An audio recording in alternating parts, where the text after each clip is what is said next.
had a huge impact and influence on my life walking in the prophetic.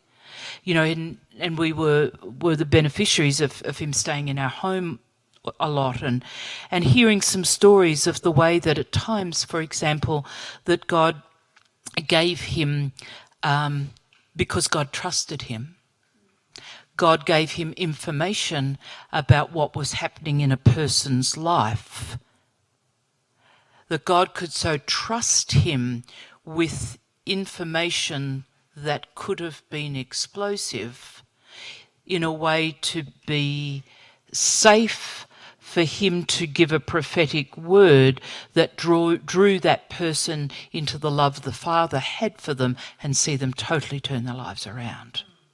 Nobody knew the information that was given. Graham might have looked impressive had he shared that information, might I add. But God knew he was safe to give him information that he would not use the facts, but use that understanding to draw somebody into salvation, healing, breakthrough, freedom. So what I'm saying is there are people that you can learn from, because most of what you will pick up will be things from their heart. And then as you've picked up the heart of where their speaking is coming from, then there can be, as it were, elements of things that can help you by seeing, that personality is, I relate to that personality, and I can see how them being expressive in that way is so natural for them, and I don't need to feel embarrassed about the fact that I'm like that. So if you were to see David and I preaching at church on a regular basis, most people know that I tend to walk from side to side, and the camera people always are kind of, dealing with that particular issue, whereas David tends to stay here. And if I tried to be a David, or if David tried to be a Narelle, it would not work. But our heart is pretty much the same in terms of where we're coming from. So there's a freedom there to actually be yourself, discover who you are, and it's part of recognising that we start to own and love the package, but not be so prideful that we cannot actually realise that there are some things within the package that could be a distraction that we can just let go of. Because if somebody, and it is surprising sometimes when you see yourself, it's like, whoa, I had no idea I kept doing that. I'm going to stop that because that's distracting me, looking at me. Those sort of things. We can learn from that. But what we're realising is the most important thing that's coming out is the heart. But if I can also modify or add to or become relaxed in that, so that what I'm presenting is also coming across in a way that is helpful. So those sort of things there are really important. So learn from others, but don't be a copy. As I've said, be yourself. And I'll just go through these next practical things, and then we'll stop for our break. Know your audience.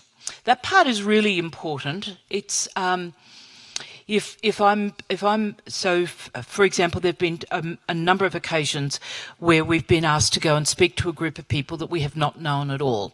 If I know that they are not spirit-filled people and yet they are curious about it, I will be speaking to them in a way that will draw them into the things of the Holy Spirit, and be mindful that most people like that have got some fears from things they've heard.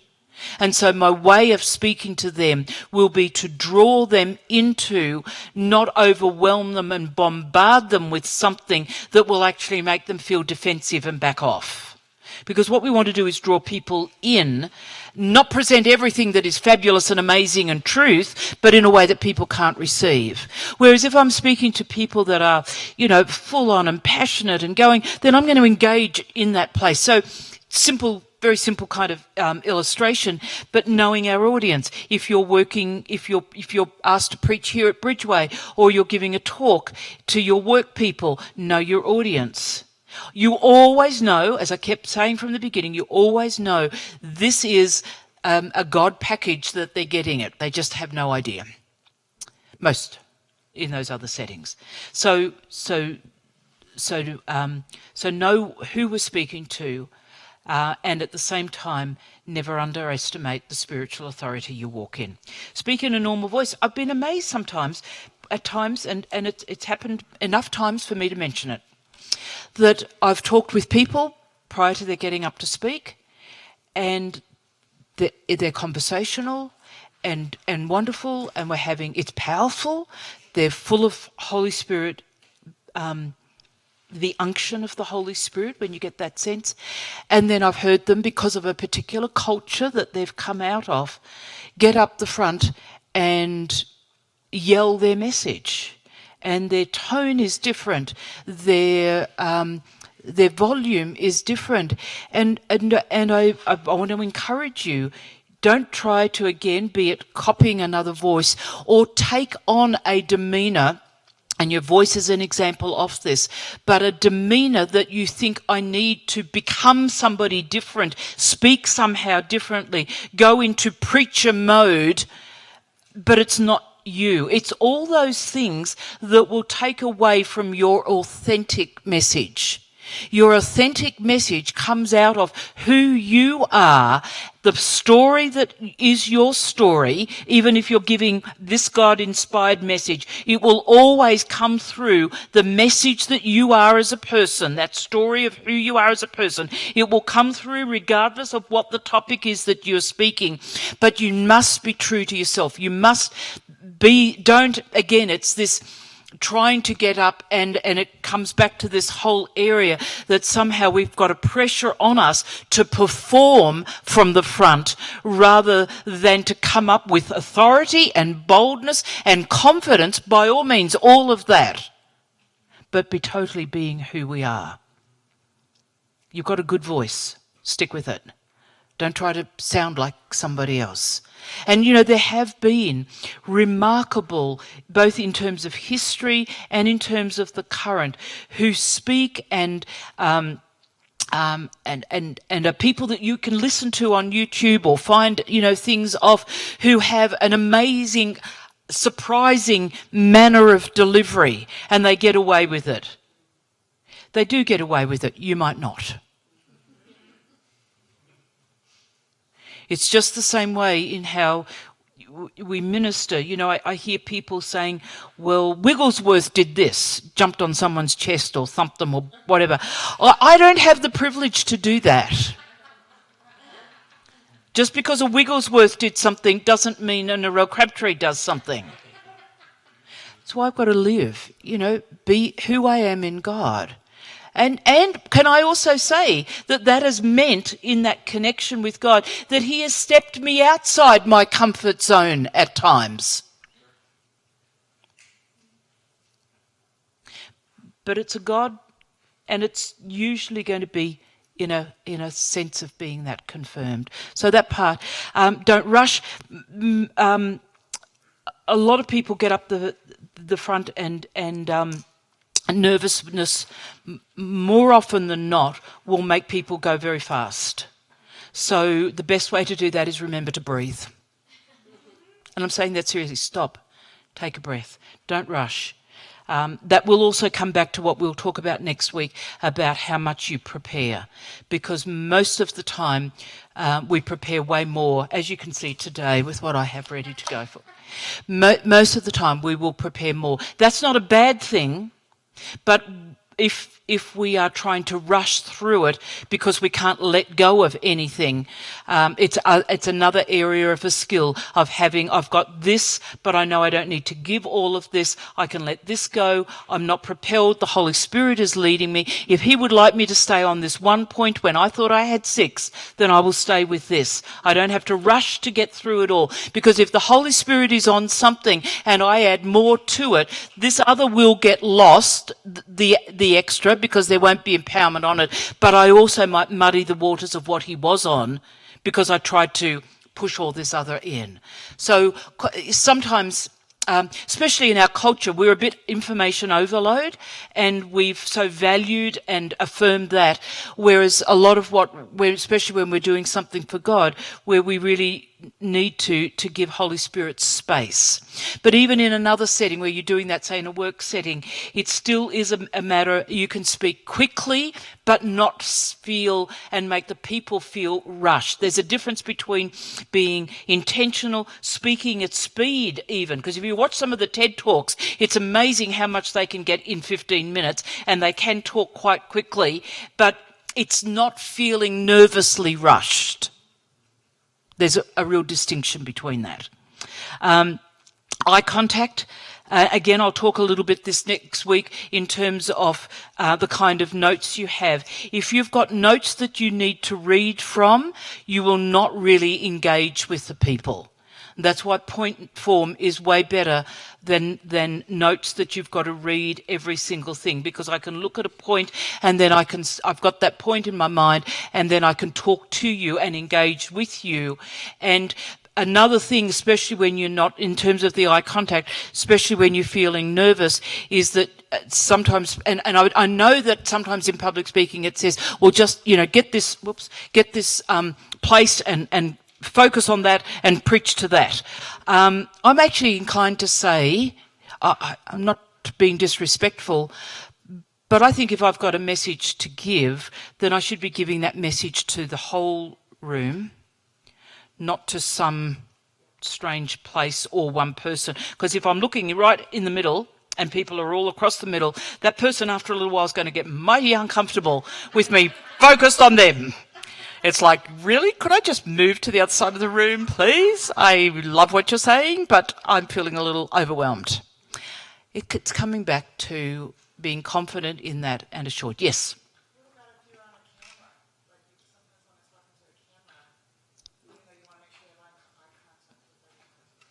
Okay, so the question was, what if it's... if there is a camera... That camera is recording, so for now, that camera is recording what I am doing in this room. It's recording the fact that I am talking to a group of people. My primary purpose is actually not to speak to the camera for the recording. My primary purpose, and it is being recorded, but my primary purpose is that I am speaking to this classroom of students, and that is being recorded. Now, if I was doing something purely for a video, then it is really important, that's a whole different skill, to be able to talk in a way that engages, because then I'm actually giving eye contact to the audience that I do not know about. Now, there are times when we know that we're being recorded, and so it could be I'm preaching in church and I'm speaking to this group of people, and so I'm engaging with that. Most people looking on are familiar with that because they've been used to being in a meeting where people are being engaged with across. They know that I'm not speaking directly to that. It actually would be awkward if I was doing that all the time. But then there may be a time where I'm saying, you know what, I totally believe at the moment there's somebody there at home who God is touching right now. I might have a word of knowledge and I'm going to say this and this. Now that would be an appropriate time to direct and focus, because that focus is going to that particular part of the audience. In the same way as when I said to Jill, what class have you got tomorrow? I'm talking to her for you all, but I'm speaking it to her. I wouldn't be going over here and saying, Jill, what class are you speaking tomorrow? And be looking. Does that make sense? So what we're trying to do with that is keeping our demeanour, our eye contact, engaging with how and who, to whom we're speaking and how we're speaking to them. So it's a really good question. But it does keep in mind that our audience, and there are times where people are mindful of a camera and are so focused on the camera, it actually becomes a little bit awkward. Whereas the more relaxed we are with the audience that we have, I'm mindful that it's on camera, but I'm also speaking here. This is the group that I'm speaking to, and that is being recorded. So I hope that helps. If you are not using a microphone, learn how to project your voice. And that can happen by going out to, I was going to say out to your backyard, but if your backyard is non-existent, that won't help. But you can go out to a field and learn to project your voice. It's a really good thing, if you have never done that, to go out to an open space and practice speaking, have a little topic in mind and actually practice. What would it be like if I was just speaking to these people in front of me? What would it be like if I need to project my voice, and I'm going to think in terms of speaking back there, to take somebody with you and not feel awkward or embarrassed, but have them be here and say, oh, don't yell at me, it's only me standing right here, because I'm so projecting my voice to Dave at the back when I've got no microphone that, Arturo is blown out of the waters. So it's that area, the more we become comfortable with our voice in an up the front public setting, that we'll become more comfortable with how to very quickly differentiate that I'm only speaking here or I'm without a microphone trying to project. Go out, do all of that. Go out and put it out in the field. It's a great idea. Well, we need to finish. Christy, I was just going to speak to that. Hey, you might want to, if you are, you could always ask me, because I do have a big voice, but there's actually some YouTube videos out there that would help you with that. And it's really because a lot of people will speak from their chest area, and it's really more from your diaphragm. And so you have to learn. It's not, going out into a field is great, but there's actually an internal thing connected to it all. Yes. So anyway, the reason for the field is good is that you actually want to know, is it actually going out that far? And that can actually give you a sense, especially if you've got somebody with you. Helpful. Yes. The other thing I was going to say is it would be helpful to practice with a microphone, because I don't have trouble projecting my voice, but it's like when I get up there and all of a sudden I hear my voice in this microphone. I mean, like even now, it feels weird. Yep. So it's like, and a lot of times when you speak, they do hand you a microphone, and all of a sudden I feel more nervous. I wasn't nervous till they handed me the microphone. And that's why next week we're going to give you all the practice with the microphone. Yeah. And there's, how many people when they get the microphone, hold the microphone down. Yeah. All right. It's got to be up here. I thought I'd get further along today, but I usually prefer this because I do tend to speak with my hands. But at the same time, it's a really good skill to get used to a handheld before this, because this does have, and it's a capacity if you are going to then speak out really.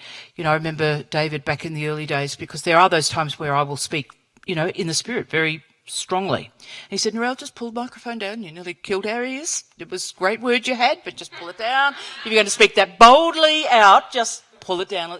So there are practical skills with that. We don't want to deafen people, but neither do we want to have it so soft that people, and this is a very distracting thing. It's very hard on sound people if we are never told, that they like it up, keeping it up close, unless we're going to say something very forcefully. We better leave it there. The last thing that I think was on that, which I'll just briefly mention, that last one, don't apologise at the start of your speech. Just don't do it. Why would you do it? Oh, a lot of people will get up and say, look, I'm not a public speaker. I'm not accustomed to doing this. Apologies, other people are so good at this. In other words, and by then you've got everybody feeling awkward for you. They'll soon get to know whether you are or not. And, you coming up, walking, there's a difference between pride and humility, but having a God-given confidence will make all the difference. And you don't have to be the most brilliant speaker to be able to get over something that is confident and empowered by the Holy Spirit. Bless you all. Go and have a break.